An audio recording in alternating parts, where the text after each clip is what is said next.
perkasa mulia, Yesus nama di atas segala nama.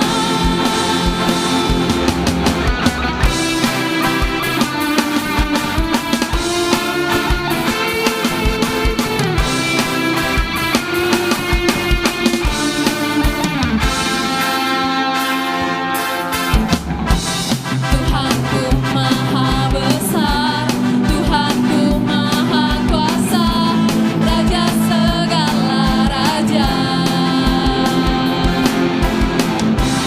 Dia takkan tergoyahkan, Dia takkan terkalahkan, Dia hidup dan berkuasa.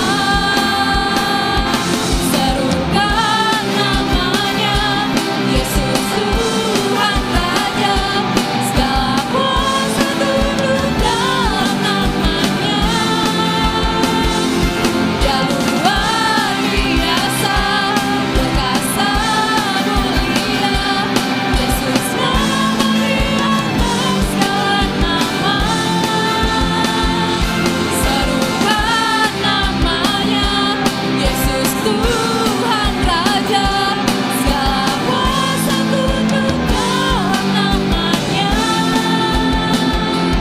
Dia luar biasa, perkasa mulia, Yesus nama di atas segala nama.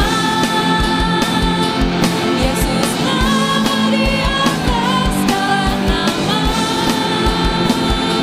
Yesus nama di atas segala nama.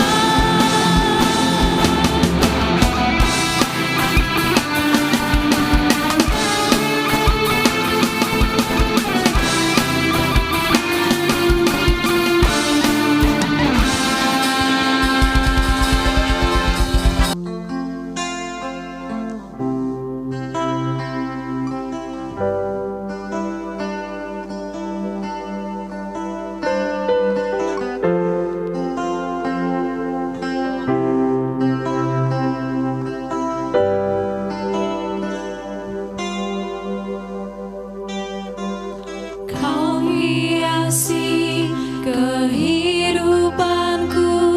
dengan kemurahan-Mu. Kau rancangkan masa depanku penuh dengan harapan. Aku ada saat ini, semuanya karena kasih-Mu. Aku hidup hari ini, semua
Terima kasih ya Tuhan.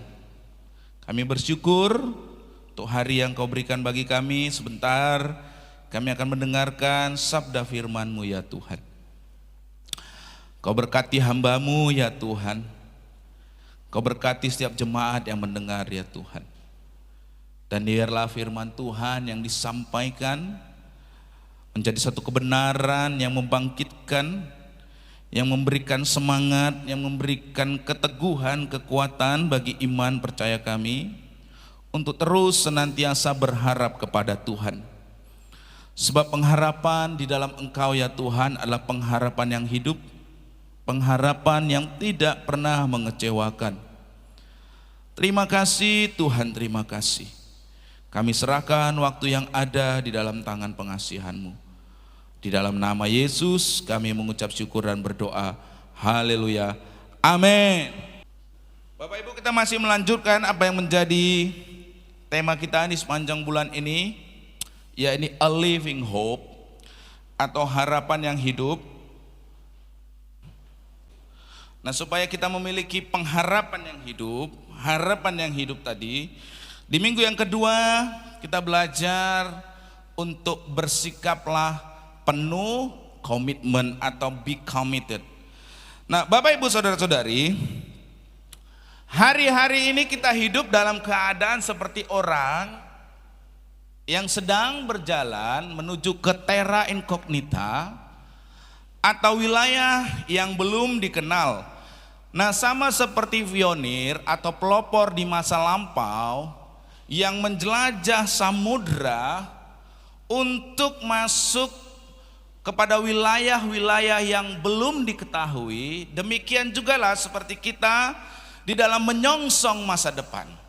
Masa depan yang pasti belum pernah kita lewati. Nah, Bapak Ibu, memang kita hidup bagaikan orang yang sedang menempuh uncharted territory, itulah wilayah yang belum terpetakan. Mengapa? Karena sebelumnya tidak pernah kita kunjungi. Nah, di dalam menghadapi masa depan seperti itu yang tidak kita ketahui, yang uncharted territory itu, suatu wilayah yang belum kita ketahui tersebut, bagaimana sangat penting bagi kita untuk memahami suatu prinsip yang dikemukakan oleh seorang yang bernama Todd Bolsinger dalam bukunya yang berjudul Canoeing the Mountain. Ia berkata dalam bukunya tersebut bahwa the world in front of you is nothing like the world behind you. Yang artinya dunia di depan Anda itu tidaklah sama seperti dunia di belakang Anda. Dengan berkata seperti demikian, yang ia maksudkan adalah bahwa masa depan itu adalah berbeda dengan masa yang lampau. Nah, banyak hal yang akan kita alami di masa depan yang tidak sama dengan apa yang telah kita lewati di masa lalu. Dan itu artinya dunia sedang berubah. Nah, perubahan tersebut ya, yang mengakibatkan orang banyak hidup di dalam kekhawatiran, kegelisahan, kegamangan.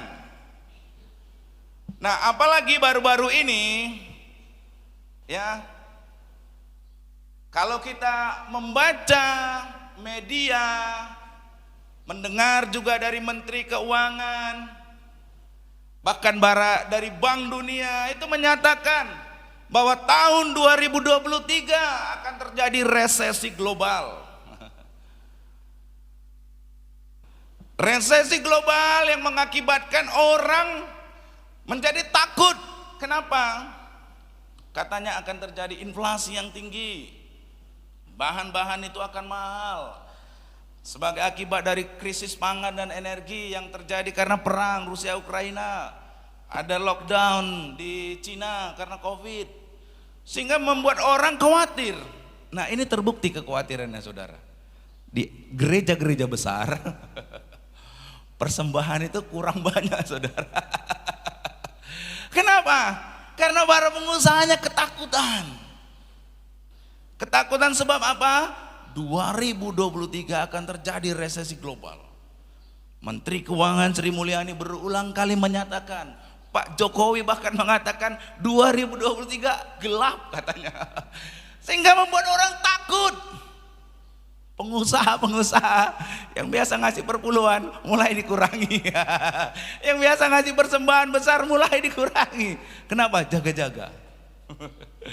Kenapa? Sebagai dampak terhadap masa depan yang unknown, ya, uncharted territory, terra incognito. Sesuatu yang belum diketahui tapi akan terjadi perubahan itu menimbulkan ketakutan. Nah, menghadapi situasi yang demikian, menghadapi situasi yang tidak menentu, sangat sukar, dan di saat yang bersama mungkin kemampuan kita bersifat terbatas. Nah, bagaimana kita harus bersikap? Nah, untuk menjawab pertanyaan tersebut, itulah yang akan kita pelajari di sepanjang bulan ini, Bapak Ibu, dengan menelaah nasihat-nasihat yang diberikan oleh Rasul Paulus di dalam suratnya yang kedua yang ia tujukan kepada Timotius, salah seorang muridnya. Nah, sebagaimana yang sudah kita pelajari di minggu yang lalu, Timotius itu adalah seseorang yang masih muda. Kemudian dia juga walaupun muda, tapi dia menjadi seorang penilik jemaat di kota Efesus, kota yang pada waktu itu merupakan kota yang cukup terkenal. Ini sekarang ada di wilayah Turki, ya.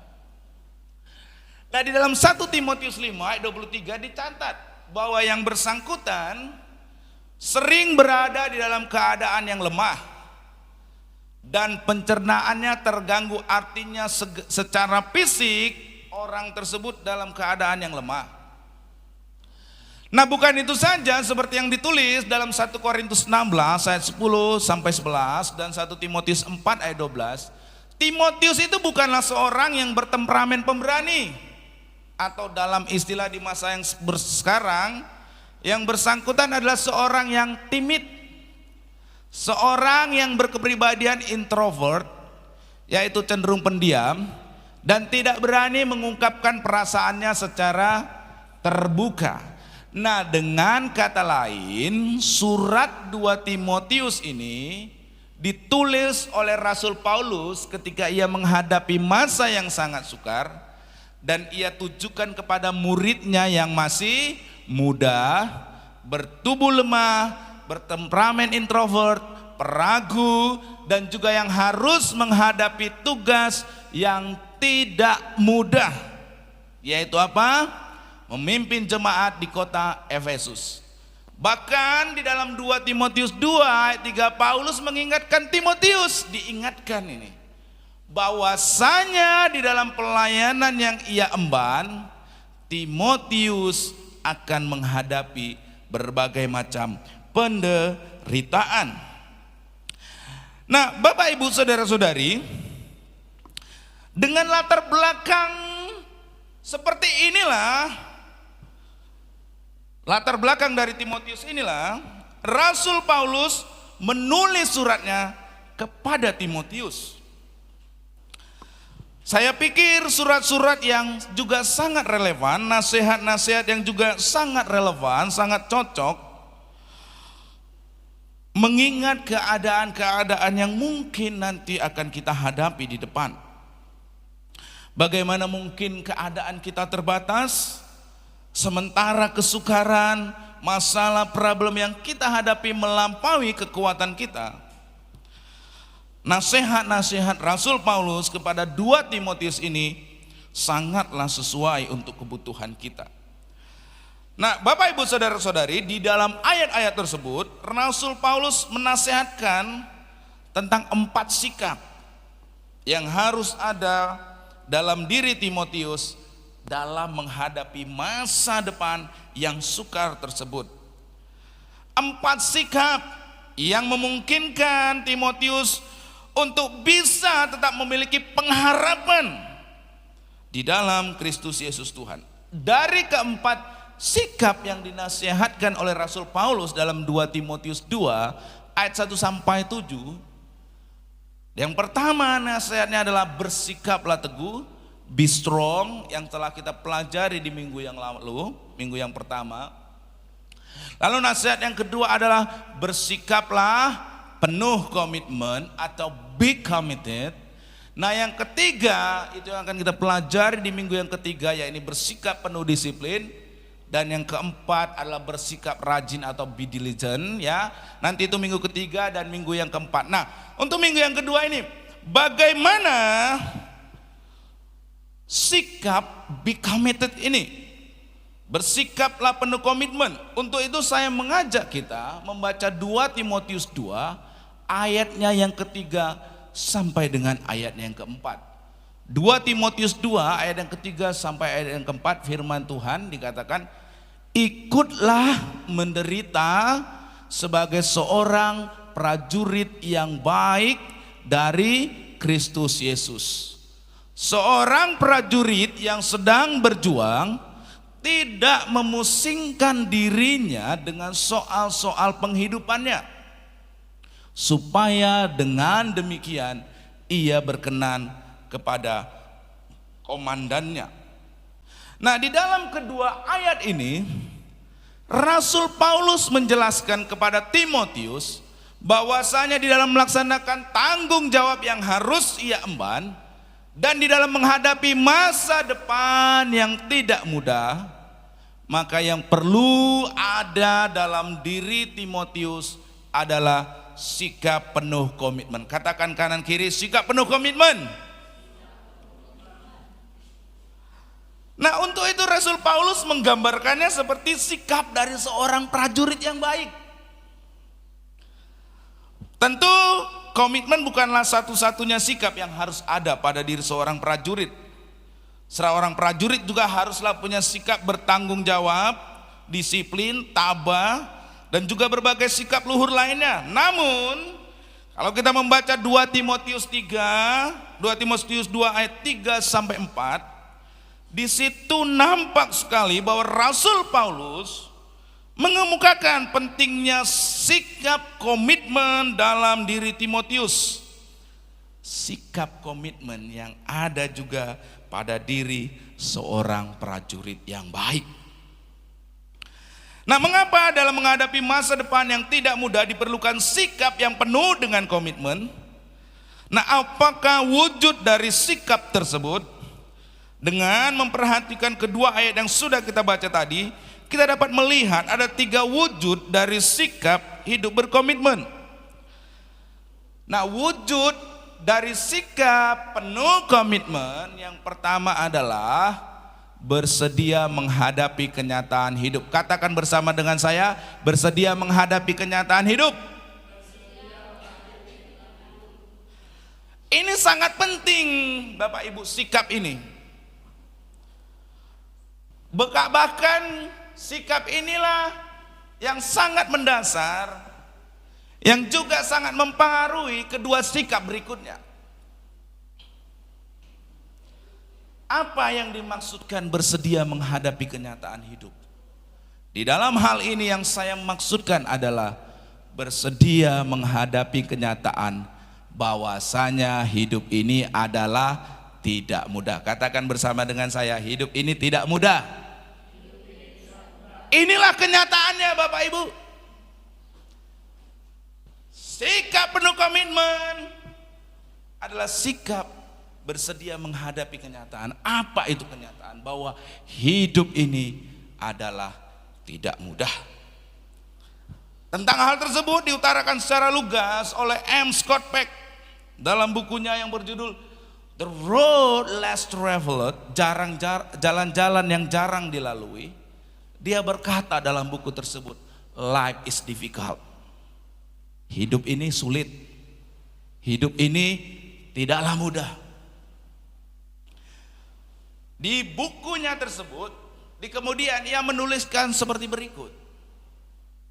This is a great truth, one of the greatest truth, Once we truly know that life is difficult, once we truly understand and accept it, the life is no longer difficult. Yang artinya ini adalah kebenaran yang besar, salah satu kebenaran yang terbesar. Begitu kita sungguh-sungguh mengetahui bahwa hidup itu sulit, begitu kita sungguh-sungguh memahami dan menerimanya bahwa hidup itu sulit, maka hidup tidak lagi terasa sukar. Nah, Bapak Ibu Saudara-saudari, yang dimaksudkan oleh Scott Peck yaitu apabila orang tidak bersedia menerima kenyataan bahwa memang hidup ini adalah sukar, maka orang akan merasa gelisah, resah, dan tidak akan pernah puas dalam kehidupan yang ia lalui. Padahal suka atau tidak suka, diakui atau tidak diakui, hidup ini adalah sulit. Ada satu jemaat yang bilang sama saya, "Om, kok ikut Tuhan hidup makin sulit?" Saya katakan, gak ikut Tuhan pun hidup sulit, saya bilang. Karena memang kenyataannya Bapak Ibu, hidup ini sulit. Hidup ini tidak mudah.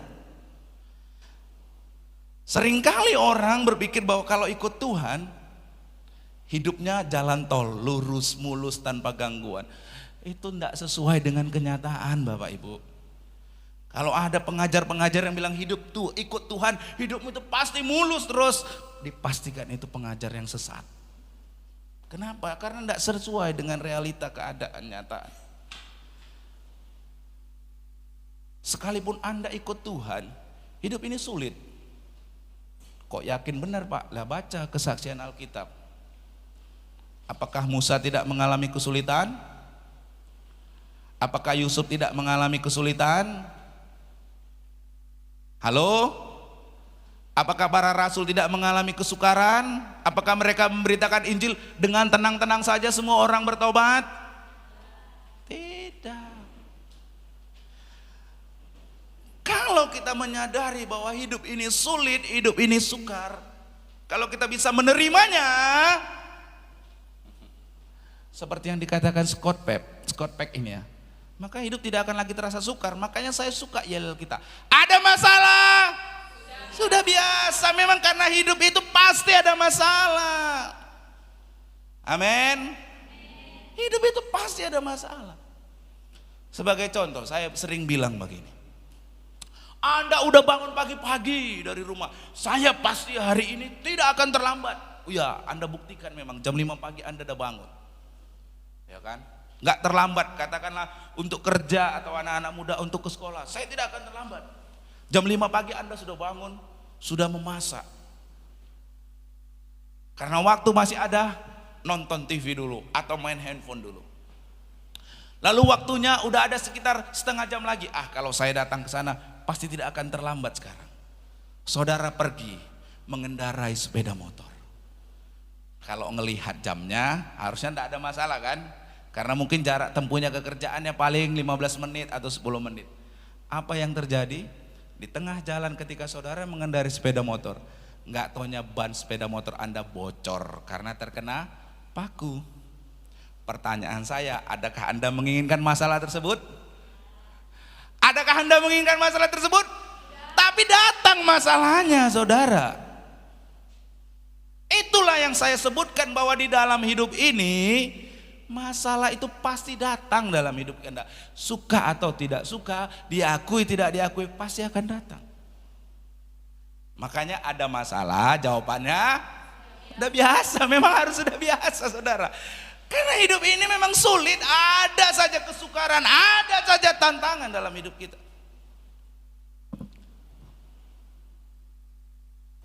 Terima kasih Bopo, memang suara saya udah parau ya saudara ya. Jadi kita perlu memiliki sikap, makasih Ibu, kesadaran bahwasanya hidup ini sulit. Amin. Siapa yang setuju bersama dengan saya bahwasanya hidup ini sulit? Siapa yang bilang hidup ini mudah, angkat tangan. Nggak ada saudara. Hidup ini sukar. Hidup ini sulit.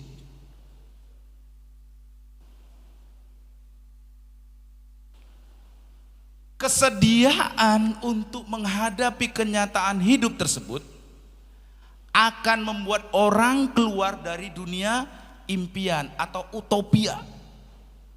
Dan pada akhirnya ketika ia memiliki kesadaran bahwa memang hidup itu sulit, ia siap menghadapi kenyataan hidup tersebut dengan penuh komitmen.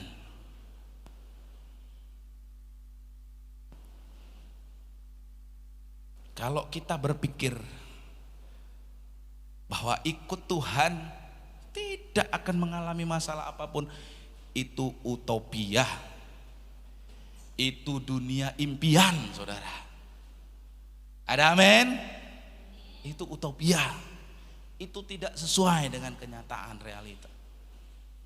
Tapi kalau kita sadar bahwa ikut Tuhan pun masalah bisa datang terjadi dalam hidupku, aku akan tetap siap menghadapinya. Karena apa? Karena aku tahu bahwa Tuhan akan menolong dan menyertai langkah hidupku.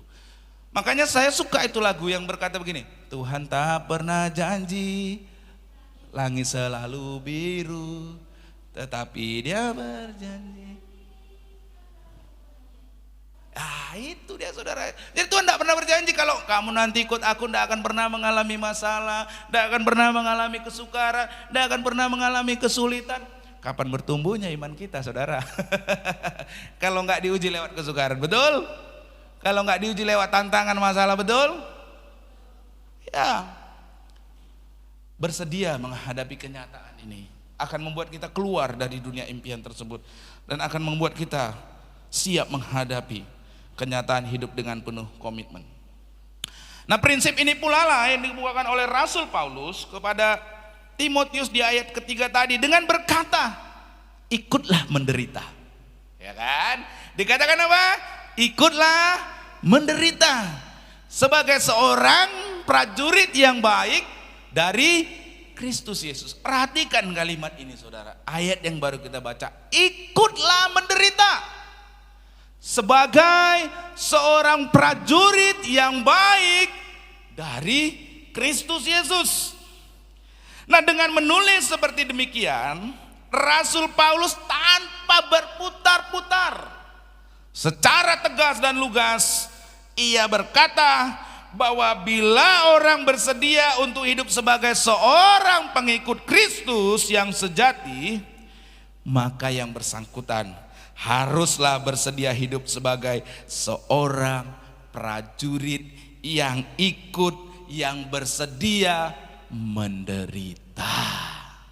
Ayo, sekarang mau nggak jadi pengikut Kristus lagi? Dengar ini. Hai, ikut Kristus rupanya harus menderita. Hai, mundurlah.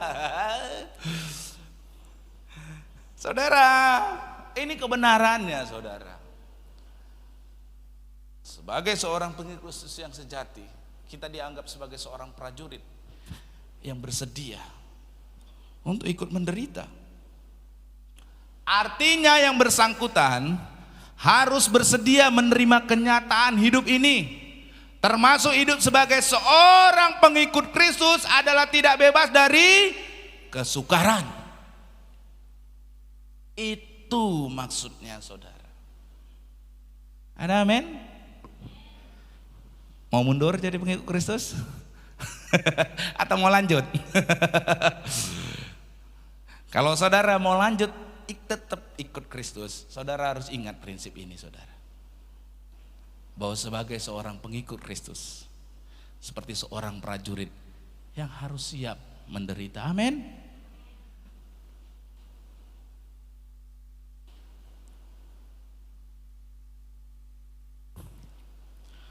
Alkitab mencatat kenyataan ini dan sejarah juga membuktikan bahwasanya di masa yang tidak mudah, para pengikut Kristus juga tidak terluput dari keadaan tersebut, keadaan sukar tersebut.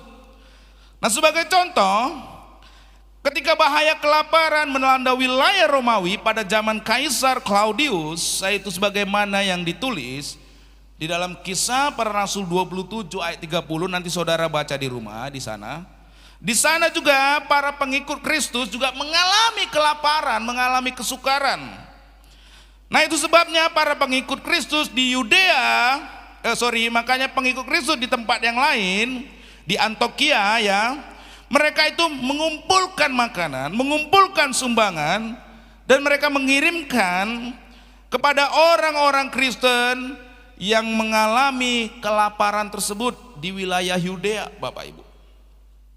Nah itu artinya Bapak Ibu, sebagai pengikut Kristus, yang bersangkutan harus bersedia menghadapi, menerima kenyataan hidup ini, termasuk hidup sebagai seorang pengikut Kristus, adalah tidak bebas dari kesukaran. Nah Bapak Ibu saudara-saudari, artinya juga sebagai pengikut Kristus, kita tidak boleh bersikap seperti burung unta, saudara ya. Burung yang menurut cerita, apabila dia mengetahui bahwa ada bahaya yang mengancam, seperti ada hewan pemangsa mendekat, maka ia segera menguburkan kepalanya ke dalam pasir. Burung unta tersebut berpikir, selama dirinya tidak melihat bahaya yang mengancam, maka berarti bahaya itu tidak ada. Ini sama seperti kita menganggap bahwa dalam ikut Tuhan tidak ada masalah. Mau nutup cara berpikir itu, saudara. Mirip burung unta ini. Ya. Nah ini jelas merupakan suatu sikap yang konyol. Sebab dengan menipu dirinya sendiri seperti itu, maka justru ia akan dengan mudah dimangsa oleh hewan buas tadi. Dengan kata lain, sebagaimana para prajurit perlu memahami, dengan menjadi seorang anggota militer, maka yang bersangkutan harus siap menghadapi kesukaran. Nah beberapa waktu yang lalu, ini lucu saudara, saudara saya, saudaranya dari ibu ya, tapi saudara saya juga berarti kan, karena sudah bagian dari keluarga, tes. Masuk tentara, habis banyak uang saudara. Masuk tentara kan bayar banyak uang saudara, ya kan. Lolos dia. Kan lolos, kan habis lolos, kan ada apa sih istilahnya itu, masuk di barak itu yang harus latihan training dulu. Habis itu kan nanti ditempatkan kan. Nah tiba masalah penempatan saudara. Bahagia sukacita, anaknya lolos. Tapi masalah penempatan mulai khawatir saudara. Kenapa? Jangan-jangan begitu lolos kirim ke Papua saudara. Kenapa? Karena biasanya kalau yang baru-baru itu kan langsung taruh. Di mana? Di daerah-daerah konflik ya. Saya juga dulu ingat masih sepupu saya yang dari bapak saya juga gitu lulus langsung kirim ke Aceh. Padahal waktu itu lagi gawat-gawatnya GAM ya kan. Kirim ke sana. Nah ini kemarin baru lolos ini lagi isu kan gerakan Papua itu kan, OPM tuh, wah jangan sampai di sana. Nah berarti saudara, ini prajurit yang nggak siap menderita saudara. Padahal prajurit itu dipersiapkan untuk apa? Berperang enak nggak saudara, tidur gitu, duduk santai, bangun pagi ada kopi atau makan telur dadar, enggak saudara. Kalau seorang prajurit itu di medan perang tuh ya fokusnya hanya untuk satu tujuan saja. Menderita saudara, menderita. Dari sisi makanan, dari sisi jasmani, belum lagi bahaya yang mengancam, menderita. Nah kita pengikut Kristus diibaratkan seperti itu saudara. Seorang prajurit yang harus siap menderita. Jadi kalau kita bilang bahwa di dalam Tuhan tidak ada penderitaan, itu salah. Itu seperti burung unta yang memasukkan kepalanya, menganggap bahwa kalau ikut Tuhan tuh nggak ada masalah, itu salah saudara, itu konyol saudara. Itu tindakan yang konyol, tindakan yang keliru. Adalah sejogjanya orang yang melamar menjadi prajurit angkatan laut memahami bahwa dirinya tidak akan ditugaskan menjadi penumpang dari sebuah kapal pesiar ya kan saudara, di mana ia hanya akan makan, minum, serta bersenang-senang. Bukan. Kalau seorang prajurit angkatan laut, maka dia akan bertugas di dalam kapal perang, di mana semua orang harus memikul tanggung jawab yang tidak ringan. Bapak Ibu, saudara-saudari, ya, ini yang tadi, kita semua perlu menghadapi kenyataan hidup, yaitu bahwasanya hidup ini tidaklah bebas dari kesukaran. Katakan amin. Sehingga ketika kita menghadapi penderitaan, maka komitmen kita kepada Yesus Kristus tidak akan berubah. Kita tidak akan menjadi marah, kecewa, dan mundur dari iman. Kebanyakan orang mundur dari iman kepada Yesus karena apa? Karena apa, saudara? Masalah. Betul? Sangat jarang kita tiba-tiba mundur aja, enggak, saudara. Pasti karena apa? Masalah, kesukaran, penderitaan. Kenapa? Mikirnya. Itulah dunia utopia tadi, bahwa kalau ikut Yesus semua baik-baik saja. Mikirnya kalau ikut Yesus semua hidup ini tenang-tenang saja. Padahal tidaklah demikian. Berulang kali kita sudah belajar, saudara, bahwa ikut Yesus itu menderita, siap untuk menderita, saudara. Makanya Tuhan Yesus bilang, barang siapa mau mengikut aku, ia harus menyangkal dirinya dan memikul salibnya setiap hari dan mengikut. Berbicara memikul salib itu bukan perkara yang enak, saudara. Berbicara menyangkal diri itu bukan perkara yang enak, saudara. Tetapi itu yang harus dan harus. Ada amin? Mana yang mau mundur silakan masih, kalau yang mau maju silakan. Tapi saya percaya di sini mau maju semua ya, amin. Sekalipun ada penderitaan, amin. Ya.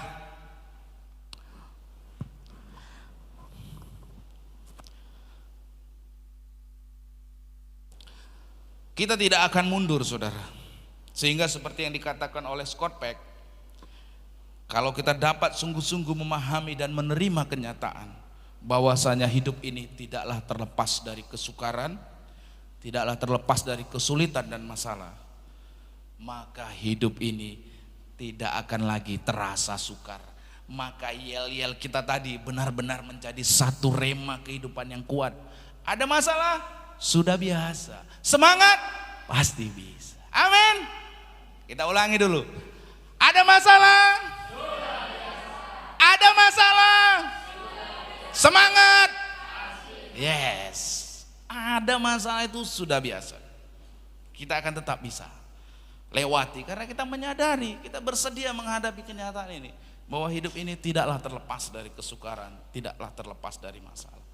Yang kedua, wujud dari sikap penuh komitmen adalah bersedia hidup dengan tujuan yang seharusnya. Sebagai prajurit, maka tujuan yang bersangkutan adalah melaksanakan perintah dari komandannya. Nah, hal tersebut diutarakan oleh Rasul Paulus di dalam 2 Timotius 2 ayat yang keempat tadi. Dikatakan di sana, seorang prajurit yang sedang berjuang tidak memusingkan dirinya dengan soal-soal penghidupannya, supaya dengan demikian ia berkenan kepada komandannya. Nah, disinilah Rasul Paulus menulis bahwa di dalam berjuang seorang prajurit itu hanya memiliki satu tujuan. Saya ulangi, di dalam berjuang seorang prajurit itu hanya memiliki satu tujuan, yaitu apa? Supaya ia berkenan kepada komandannya. Nah, di dalam English Standard Version kalimat ini ditulis sebagai berikut. Since his aim is to please the one who enlisted him, karena tujuannya adalah untuk menyenangkan orang yang memanggil dirinya untuk menjadi seorang tentara. Dengan kata lain, seorang prajurit dalam berjuang hanya memiliki satu tujuan, yaitu untuk apa? Mematuhi perintah dari komandannya. kasus yang viral sekarang. Ya kan? Kenapa mau menembak? Karena apa? Siap jenderal. Kenapa? Siap. Karena apa? Kalau prajurit itu ya hanya satu aja. Mematuhi apa? Perintah dari komandannya.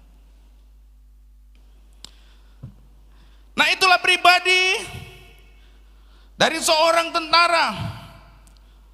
Singkat kata, apapun yang diperintahkan oleh sang komandan akan ia lakukan di dalam suatu kepatuhan. Nah, kepatuhan kepada komandan ini Bapak Ibu, kita bisa belajar dari satu kisah Bapak Ibu. Ada satu orang prajurit yang datang berobat kepada seorang dokter. Nah, yang bersangkutan ini memiliki persoalan, yaitu kecanduan rokok dan tidak mampu melepaskan diri dari kebiasaan tersebut. Nah, kepada si prajurit, dokter di rumah sakit militer tadi, dia berkata kepada prajurit tadi, kamu harus menghentikan kebiasaan merokok yang merugikan kesehatan ini. Sang prajurit menjawab, saya sudah berkali-kali berusaha namun selalu gagal. Kata sang prajurit, ya kan. Namun sang dokter militer tadi memandang si prajurit dan bertanya, apa pangkat kamu? Kan? Nah, sang prajurit menjawab, siap, saya seorang kopral 2. Kemudian dokter tadi bertanya lagi, kamu lihat tanda pangkat saya ini, apa pangkat saya? Sang prajurit melihat tanda pangkat berupa 3 garis berwarna kuning yang ada di pundak sang dokter tadi, dan ia pun menjawab, siap komandan. Siap komandan, Anda adalah seorang kapten. Nah, dokter yang berpangkat kapten tadi kembali bertanya, sekarang siapa yang berwenang di sini, kamu atau saya? Katanya.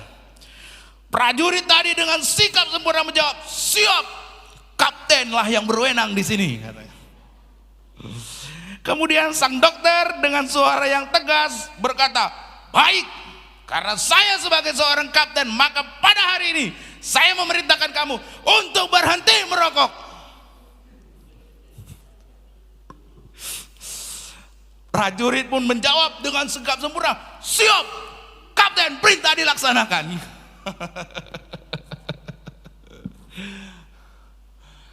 Dengan sikap sempurna, prajurit tersebut pun melaksanakan apa yang menjadi perintah dari komandannya. Nah, Bapak Ibu saudara-saudari, di dalam sikap mematuhi perintah dari sang kapten, maka prajurit tersebut mulai dari hari itu berhenti merokok. Suatu tindakan yang selama ini tidak mampu ia kerjakan atas kemauannya sendiri, namun sekarang dapat ia laksanakan karena apa? Atas dasar kepatuhannya kepada komandannya. Ia melakukannya karena apa? Karena ia menyadari, memahami bahwa sebagai seorang prajurit, ia harus hidup dalam komitmen untuk menaati atasannya, untuk mematuhi atasannya. Itu sikap komitmennya. Makanya saya kadang-kadang lucu gitu ya. Saya kan suka gitu ke barak-barak tentara kan. Kamu mana ini? Siap. Terus jawabannya, kami siap, ada, siap terus siap. Kadang-kadang saya ngomong, gak bosan apa dengar kata siap terus ya. Tapi itulah komitmen seorang prajurit. Ia harus mematuhi, mengikuti apa yang komandannya perintahkan.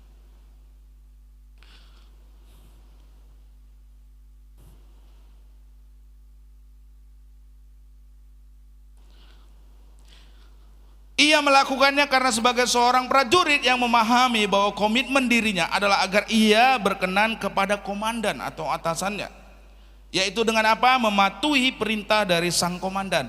Nah, Bapak Ibu, demikian pula di dalam menghadapi masa depan. Kalaupun masa depan tersebut terasa tidak menentu dan sukar, kita harus apa? Berkomitmen untuk mematuhi apapun yang Tuhan firmankan. Karena kita hidup dengan satu tujuan, yaitu untuk apa? Untuk apa? Jangan kalau komandan dunia ini, atasan dunia ini aja siap Pak, siap jenderal, laksanakan. Tapi kalau firman Tuhan, yang ini skip dulu, yang ini jangan dulu, yang ini nantilah. Jangan saudara. Saudara harus hidup sebagai seorang prajurit Kristus yang mengikuti apa sang komandannya katakan, yakni Tuhan kita Yesus Kristus dalam firman-Nya. Kita harus mematuhinya, kita harus mengikutinya. Amin. Itulah sebagai seorang prajurit Kristus yang sejati, yang siap menderita, yang hidupnya hanya untuk menyenangkan komandannya. Amin.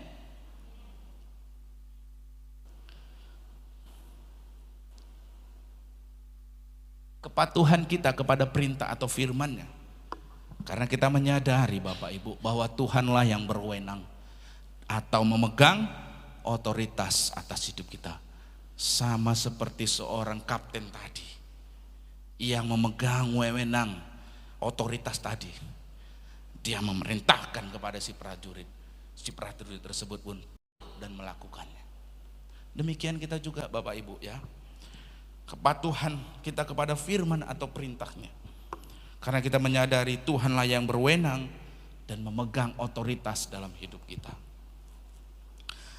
Nah, kesadaran ini sangat penting, sebab pengenalan kita tentang siapa yang memegang otoritas atas hidup kita akan sangat menentukan keadaan hati kita. Bila kita tahu bahwa Yesus Kristus adalah komandan kita, artinya Dia yang berkuasa atas hidup kita, maka kita tidak akan merasa khawatir akan hari esok kita, sebab sesungguhnya Dia adalah Tuhan yang penuh dengan kasih, kuasa dan hikmat. Kesetiaannya itu tidak terbatas dan tidak pernah berubah untuk selama-lamanya. Oleh sebab itu Bapak Ibu, wujud komitmen kita adalah kita bersedia mentaati, mematuhi setiap firman-Nya, setiap perintahnya. Firman dan perintahnya Bapak Ibu yang dapat diandalkan di dalam segala keadaan apapun, saudara.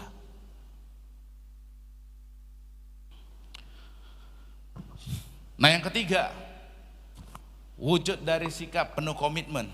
Yang ketiga adalah bersedia hidup dengan prioritas yang semestinya.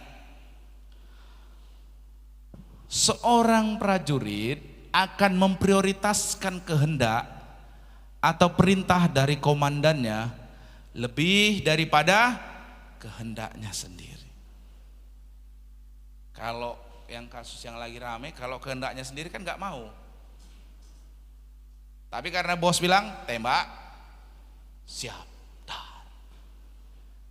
Kenapa? Karena seorang prajurit akan apa? Memprioritaskan kehendak atau perintah dari komandannya daripada kehendak. Siapa di sini prajurit Kristus? Angkat tangannya. Enggak ada yang mau. Ayo. Siapa di sini prajurit Kristus? Kan sering lagu sekolah minggu. Akulah apa? Tentara Laskar Kristus. Yesus Panglimaku. Kan gitu lagunya. Sekarang pertanyaan saya, siapa di sini prajurit Kristus? Angkat tangannya.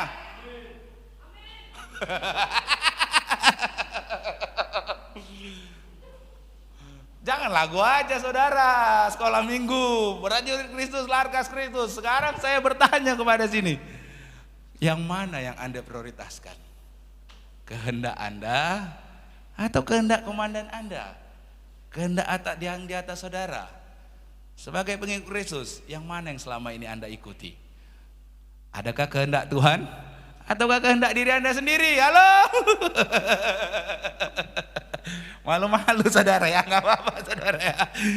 Saudara yang bisa menjawab ya.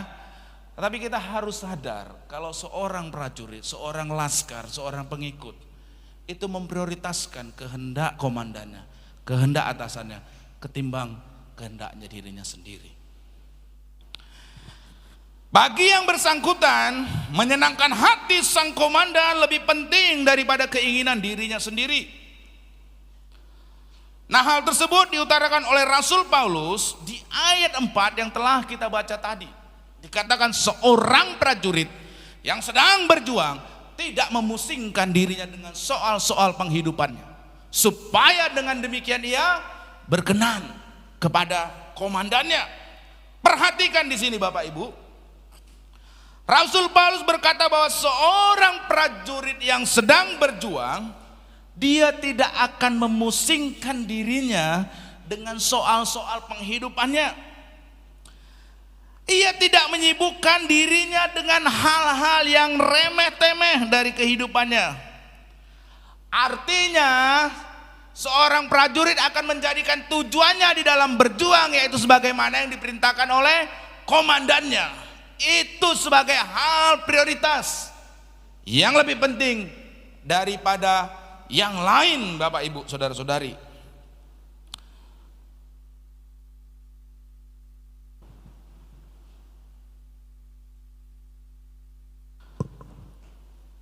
Ia tidak akan menyibukkan dirinya dengan hal yang remeh-temeh dari kehidupannya. Nah, seorang prajurit yang sedang berjuang di dalam pertempuran, ia tidak memusingkan apakah rambutnya sudah disisir atau belum, sudah disampoin atau belum, mau sisir kanan atau sisir kiri. Tidak pusing dengan itu, saudara. Ia tidak akan memeriksa rambutnya atau memeriksa bajunya udah disetrika atau belum. Kalau mau berperang gak bagus bajunya disetrika. Tidak ada seperti itu, saudara. Ia tidak memusingkan hal-hal seperti itu. Kenapa? Karena kalau sementara ia bertempur, ia tidak perlu memikirkan hal-hal tersebut. Kalau dia sibuk memikirkan hal-hal yang lain, hal-hal yang remeh-temeh, misal di medan perang gitu, ayo mau berperang, rambutku udah bagus belum? Atau aku udah makan belum? Gak ada lagi, saudara. Mikirin udah makan atau belum, rambut atau apa, baju gimana, gas terus. Karena udah sedang berperang. Ia tidak akan memusingkan dengan hal-hal yang seperti itu, Bapak Ibu. Nah, Bapak Ibu saudara-saudari, kalau dia sibuk memikirkan hal-hal itu, maka konsentrasi dirinya akan teralihkan dari prioritas yang seharusnya, yakni berperang. Dan sebagai akibat ia akan tertembak oleh musuhnya. Oleh sebab itu yang menjadi prioritas yang bersangkutan adalah berjuang untuk memenangkan pertempuran demi pertempuran, itulah prioritasnya. Hal itu juga ia lakukan dalam hal kepatuhannya kepada perintah dari komandannya. Sebab merupakan komitmen dirinya untuk hidup dengan berkenan kepada atasannya. Melewati setiap musim kehidupan, termasuk di masa yang sukar, hidup kita harus berfokus, yaitu untuk apa? Menyenangkan hati Tuhan. Pusat perhatian kita adalah kepada Tuhan dan bukan kepada diri sendiri. Prioritas kita haruslah hidup untuk berkenan kepada Tuhan. Saya tanya sekali lagi, siapa di sini Laskar Kristus, prajurit Kristus? Mau melaksanakan kehendak diri sendiri atau melaksanakan kehendak atasan Tuhan Yesus? Yang mana yang mau diikuti?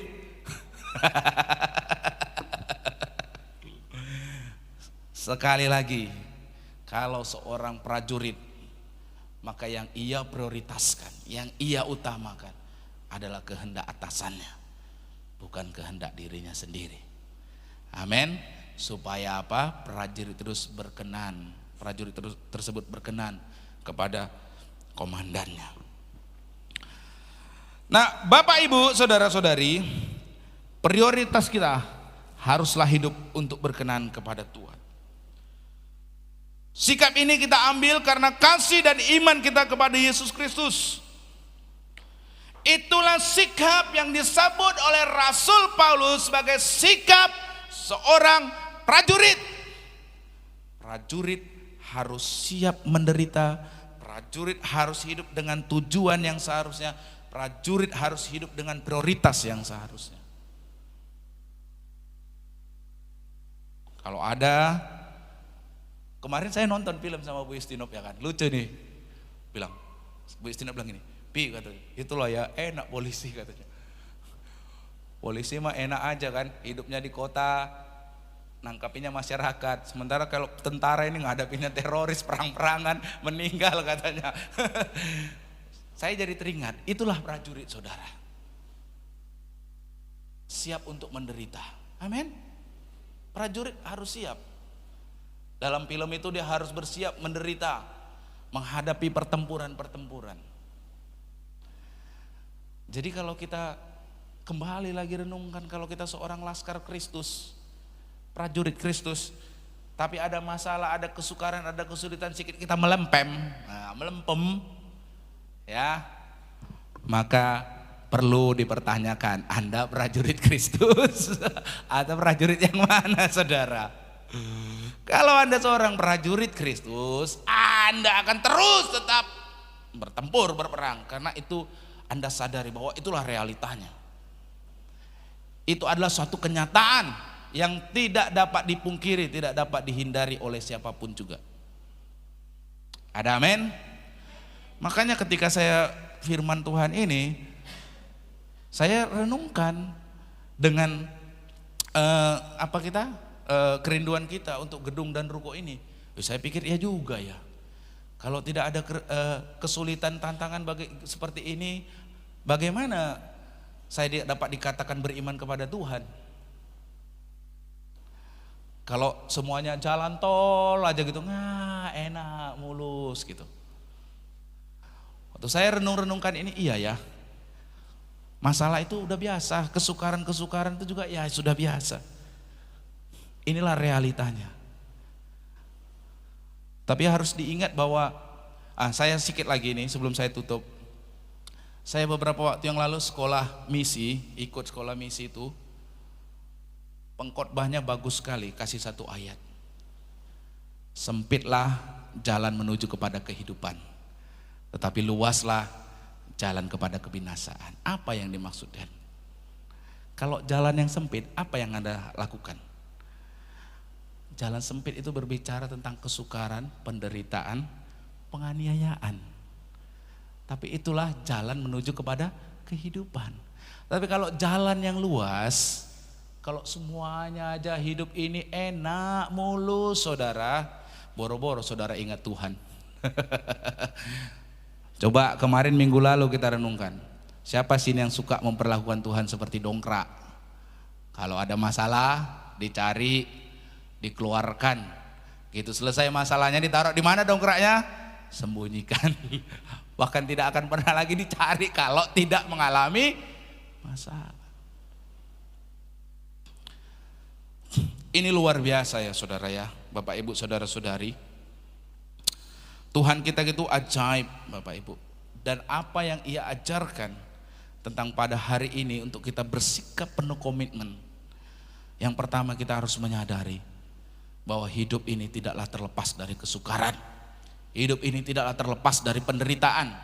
Hidup ini tidaklah terlepas dari masalah. Itulah realita yang sesungguhnya. Itulah realita yang ada. Jangan tersesatkan, jangan ditipu oleh orang yang bilang bahwa ikut Tuhan tidak ada masalah. Itu bohong. Ikut Tuhan pasti ada masalah. Ikut Tuhan pasti ada masalah. Ikut Tuhan pasti ada kesukaran, pasti ada penderitaan, pasti ada penganiayaan. Itu suatu realita. Tetapi kalau kita hidup mau menyenangkan hati Tuhan, maka setiap kesukaran, setiap penderitaan, setiap penganiayaan, kita mau taat terhadap komandan kita. Kita mau taat terhadap Tuhan kita, perintah Tuhan kita. Amin. Jangan bilang prajurit Kristus, ada masalah kabur, ada kesulitan kabur. Lalu yang dia lakukan bukan perintahnya Tuhan, perintah atau kehendak dirinya sendiri. itu adalah seorang prajurit yang tidak berkenan kepada komandannya. Apa yang terjadi kalau seorang prajurit tidak lagi berkenan kepada komandannya?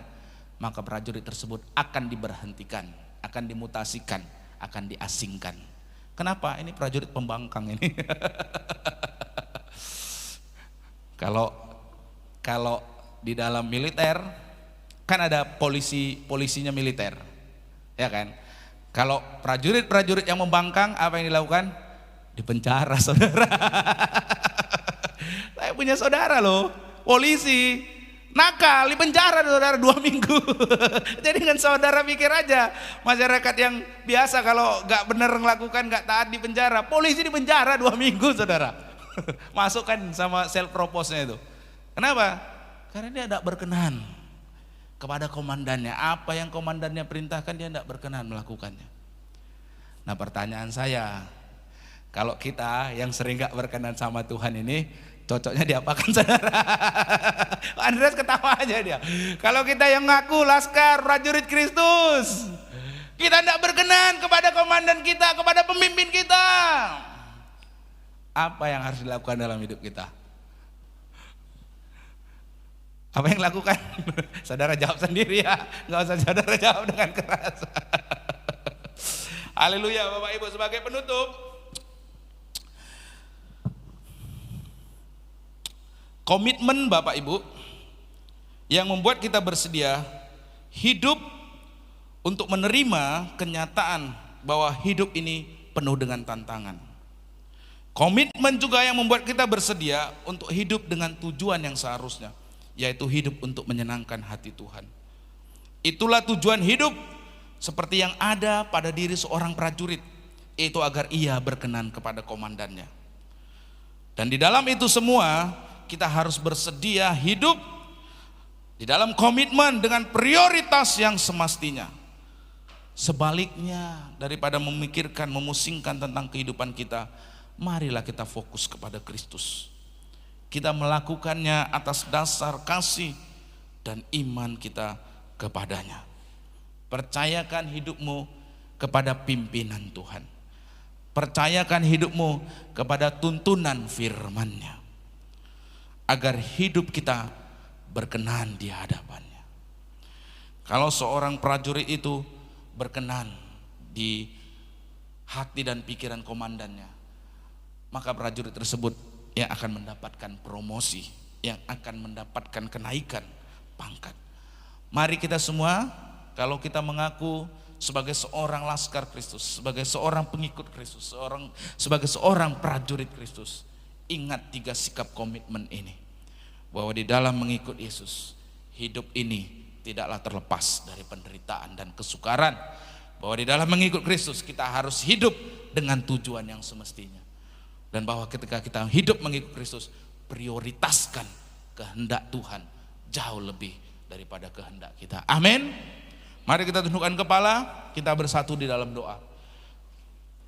Tuhan Yesus, terima kasih. Kami hari ini belajar di dalam menghadapi situasi yang tidak menentu yang ada di depan kami. Kami perlu 3 wujud dari sikap komitmen, yaitu baru kami bersedia menerima kenyataan bahwa hidup ini tidaklah terlepas dari kesukaran, bahwa hidup ini penuh dengan tantangan, kesulitan, penderitaan dan kesukaran. Tapi kami harus belajar juga di atas semuanya itu, sebagai seorang prajurit, sebagai seorang pengikut Kristus, kami tetap hidup untuk mau menyenangkan hati Tuhan.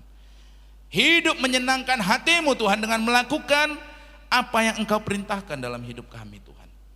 Dan yang ketiga, kami belajar di atas itu semua kami tidak perlu pusing dengan keadaan dunia ini yang senantiasa berubah. Karena Allah kami, Allah yang kasih dan kuasanya, mujizatnya tidak terbatas itu, sanggup melakukan, melampaui apa yang dapat dilihat oleh mata, apa yang dapat didengar oleh telinga. Karena sesungguhnya Tuhan, tidak ada yang mustahil bagimu. Biarlah kami tidak perlu takut, tidak perlu khawatir, tidak perlu cemas akan apa yang terjadi di masa depan. Karena Tuhan, Engkau memegang kendali atas segala sesuatu ya Bapa. Biarlah kami memprioritaskan, memfokuskan hati kami kepada Tuhan. Maka kami tidak akan khawatir terhadap setiap perubahan yang terjadi di dalam kehidupan kami. Terima kasih Tuhan, terima kasih firman-Mu yang meneguhkan kami, yang memberikan kami kekuatan bahwa di dalam Engkau Tuhan ada pertolongan, ada mujizat, ada penyertaan-Mu ya Tuhan. Di dalam segala kesukaran dan penderitaan yang kami alami, tidak pernah Engkau meninggalkan kami ya Tuhan. Anugerah-Mu selalu tersedia bagi setiap kami yang sungguh-sungguh mencari Engkau ya Bapa. Terima kasih Tuhan. Kami mengucap syukur atas kebenaran firman-Mu. Dalam nama Yesus kami berdoa, haleluya. Amin.